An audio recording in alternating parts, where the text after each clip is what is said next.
Governor Romney's super PAC has put an ad out there suggesting that I voted to allow felons to be able to vote from prison because they said I'm allowing felons to vote, and they put a person in a prison jumpsuit.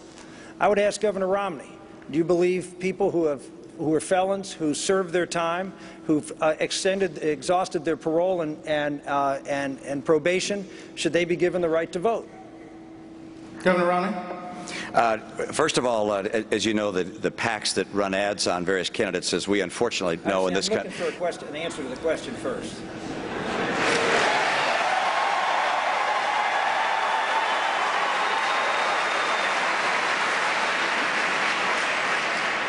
We have plenty of time. I'll get there. I'll do it in the order I want to do.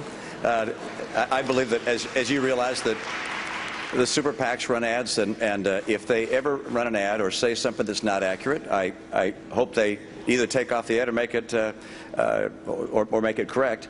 I guess that you said that they said that you voted to make felons vote. Is that it? That's correct. That's what the ad says. And you're saying that you did. Well, first I'm asking you to answer the question because that's how you got the time. It's actually my time. So if you can answer the question, do you believe that felons who have served their time, gone through probation and parole, exhausted their entire sentence, should they be given the right to have a vote?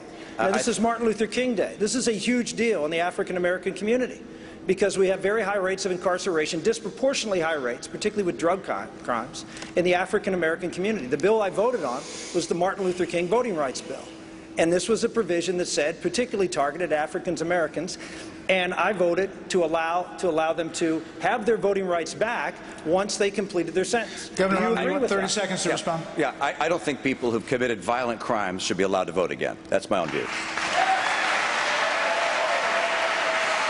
It's very last thing. Yeah, it's very interesting you should say that, Governor Romney, because in the state of Massachusetts, when you were governor, the law was that not only could violent felons vote after they exhausted their sentences, but they could vote while they were on probation and parole, which was a more liberal position than I took when I voted for the bill in the Congress.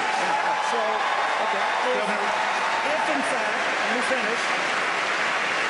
If in fact you felt so passionately about this that you are now going to go out and have somebody criticize me for restoring voting rights to people who have exhausted their sentence and served their time and paid their debt to society, then why didn't you try to change that when you were governor of Massachusetts?